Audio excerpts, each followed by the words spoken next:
Marco Murray, ladies and gentlemen, has a broken bone in his left hand, and he could be sidelined for Monday night's game at home against Sunday's game against the Colts. Jason Garrett says he's just going to wait and see. Take a listen.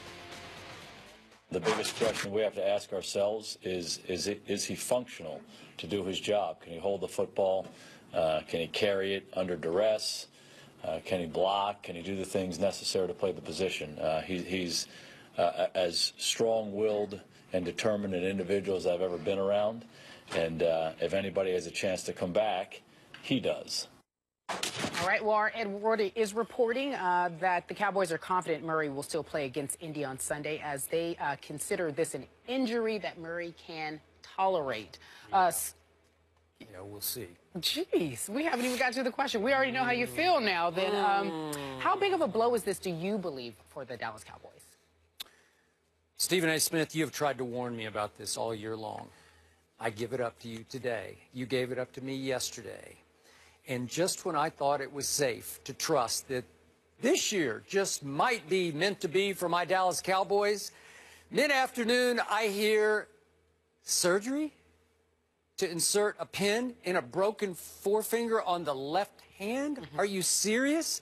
And then I'm already starting to doubt myself a little bit because Doug Free, my right tackle, who I think was playing about as well as any of the offensive linemen across the board, he left the game the other night, could not return, not sure about his status going into Sunday. And Zach Martin turned his ankle during the game, toughed it out, sucked it up, but was limping after the game, not sure about his status going into Sunday. Stephen A., this is a big deal. Now, I realize it could have been a whole lot worse because Demarco could have hurt his knee or hurt his Achilles tendon or some lower leg injury that could have ended his season.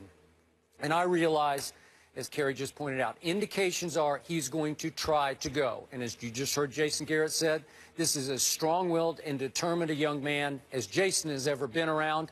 And I think we get that same vibe from him on here as you try to grill him and he won't crack, right? How many times has he stonewalled you? He's from the school of Mike Tannenbaum. He should be working for the CIA. DeMarco Murray is a great football player. He has no future in television. Okay. I don't think he wants one. Exactly. Look, here's the point. There's nothing good about the fact that your power back, the driving force of your breakthrough, breakout 10-4 season, in mid-December has to go in for surgery to have a pin inserted in his left forefinger of his left hand. Now, I realize that he carries the ball mostly in his right arm, but do you think he won't be limited? Because I'm pretty sure he's going to be limited. You can't stiff arm with your left hand anymore. I'm not sure he can catch the football, and that's been a lethal part of this offense, too. Occasionally he breaks out for a little swing pass. Do you think he can pass block? Because he's been very good on the blitz pickup, which is crucial to Tony Romo.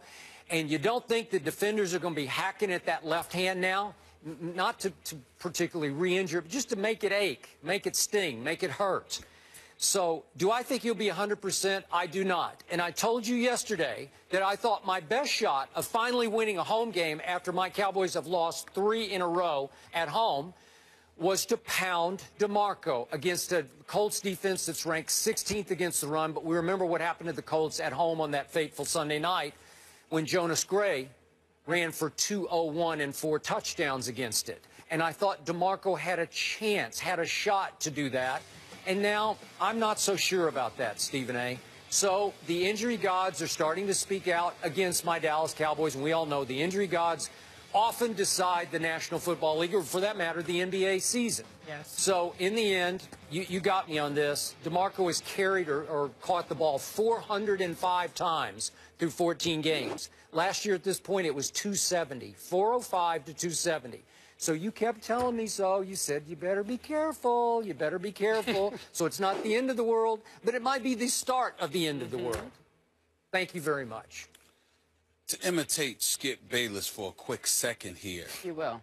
Okay. Are you saying that you have questions about the Dallas Cowboys now as it pertains to how far they may go?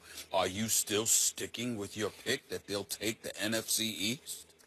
I will have the courage of my convictions and stick with it. But I must say, at this moment, I'm going to say small advantage to your Philadelphia Eagles. Let me explain something to you right now. The Dallas Cowboys, as far as I'm concerned, without Demarco Murray, even if they luck up and win the NFC East, they will be home quite early in January. Okay. You can book it. I will accept that. Without DeMarco Murray, you got no chance whatsoever. I know Joseph Randle, I know Dunbar can play, but can they carry a load and sustain it throughout the course of a 60-minute game, particularly a game of incredible importance? The answer would be no. I don't believe so. Not to mention the fact that it's pretty difficult for somebody to just step in and to succeed a DeMarco Murray, who is a flat-out stud, and earlier spent the first half of the season being a top 3 NFL MVP candidate.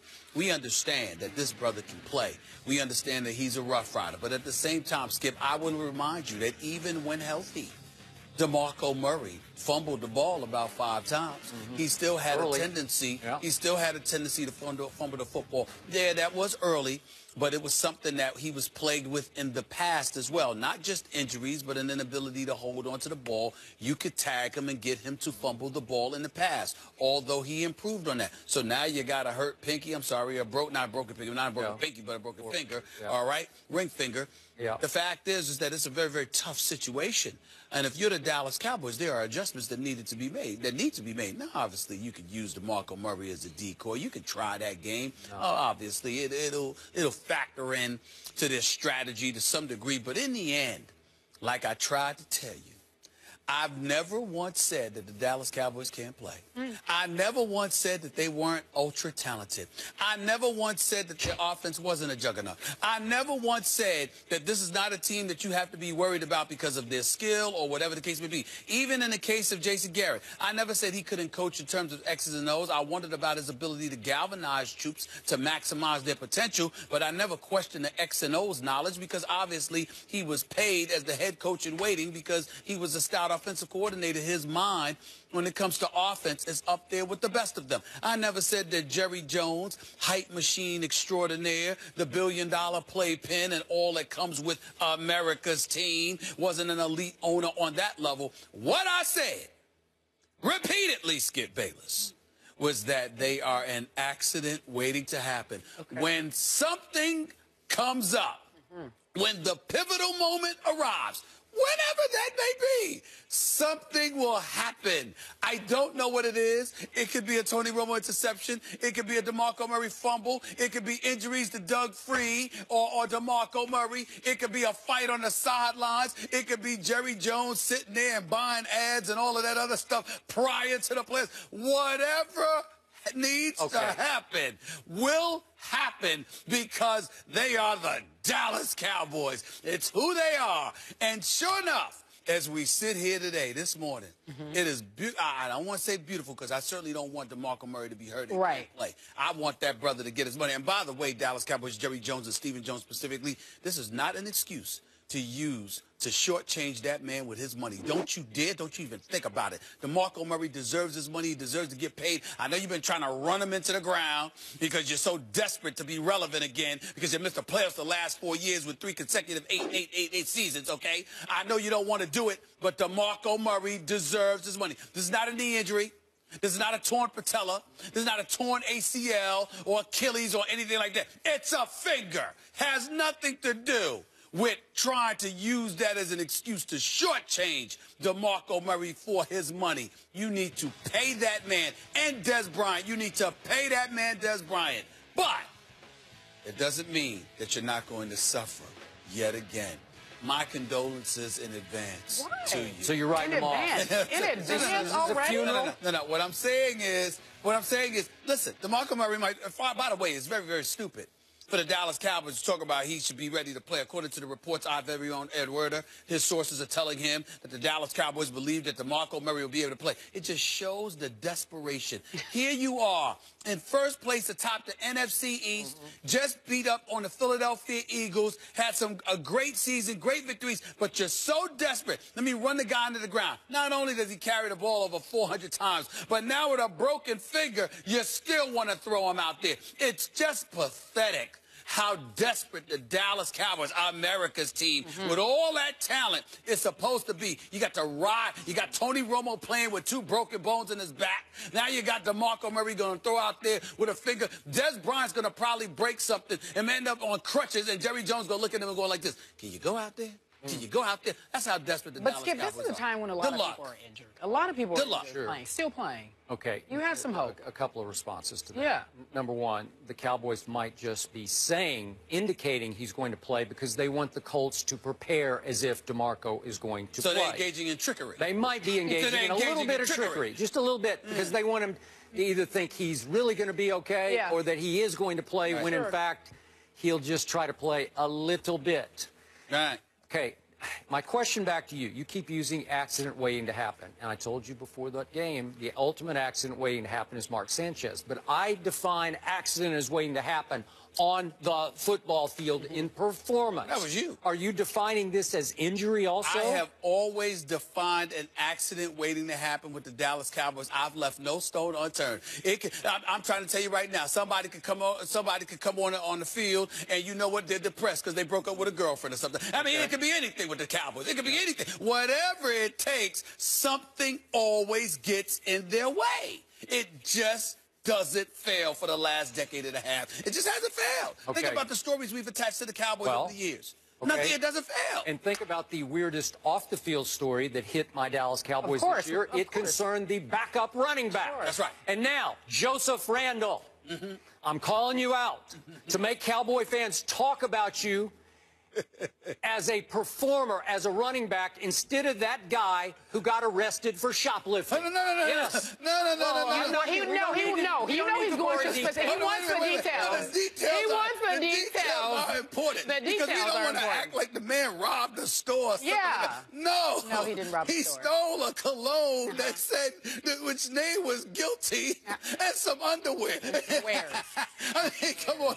You can't leave that out. It was the sample bottle, though. Yeah. Just a sample bottle, I understand, but the name of the cologne was guilty, and it was some underwear. He needed I wonder why. It's unbelievable, man. I can't explain it. You can't make this I stuff can't up. make that one up. Don't act like the guy rolled up into a deli or something, tried to steal some money, tried to harm somebody. It wasn't violent. It was very peaceful and all of that stuff. But it was cologne and some underwear. So you want Mr. Randall to be better, is what you're saying. We need him. It's time to make people forget about the shoplifting and remember him for carrying the football. And I must tell you, every time he has touched the football this year, very few times, I always perk up because good things happen. Good things happen. Good things happen because they were accustomed to dealing with DeMarco Murray, number one, and then he catches them by surprise, okay? But let me also add this caveat of information. Actually, him coming on the field is going to make people remember it. Ain't going to forget. Ain't going to remember it. We forgot about it until now because he's going to be relevant now with DeMarco Murray. Back in the news. So he's back in the news. Yeah, But I'm going to remind you, the biggest win of the year last year at Philadelphia, Cowboys 17, Chip Kelly 3. Yeah. DeMarco Murray did not play in that football game. Joseph Randall started and finished that football game and ran for 65 yards. Again, it wasn't 120, but maybe he could run for 65 or 70 yards. Wasn't 179. No. Wasn't 121. Wasn't 141. Wasn't 128. Wasn't 149. Wasn't 136. Wasn't 167. All games that DeMarco Murray has rushed for this year. Don't give me 65 yards and act like that's going to be impressive. I'm not. So the onus then would fall back on one, Tony Romo. Much pressure has been taken off the shoulder pads of Mr. Romo, where he felt like he didn't have to win the world, where he didn't have to do the impossible this year. What did I say to you at the beginning? So here we go. It's up to Romo to outduel Andrew Luck, and it's tough because the Cowboy defense is, I'll give it average. It's not really even average. So it could be a shootout, and Romo might be susceptible to a pick or two. Jay Cutler. A pick or two. Kerry Champion, keep in mind that one of the things I've said repeatedly throughout this year is that the moment will arrive, and that's the moment I've been waiting for, when you don't have DeMarco Murray to lean on, for whatever reason. And it's going to be up to Tony Romo to come and save the day. That is the day that I am waiting for. And it appears to be coming. Sooner than later. Sooner than later. I'm sticking with my pick. This is beautiful. Somehow, some way. This is beautiful. So DeMarco Murray averages 25 rushes per game. Time Cowboys are 9-2 in the city when Murray runs 20 or more Ring-a-ling. times. You know what? He just might They're be a 9 miracle healer. and 2. You never know. Hear Never them know. ring.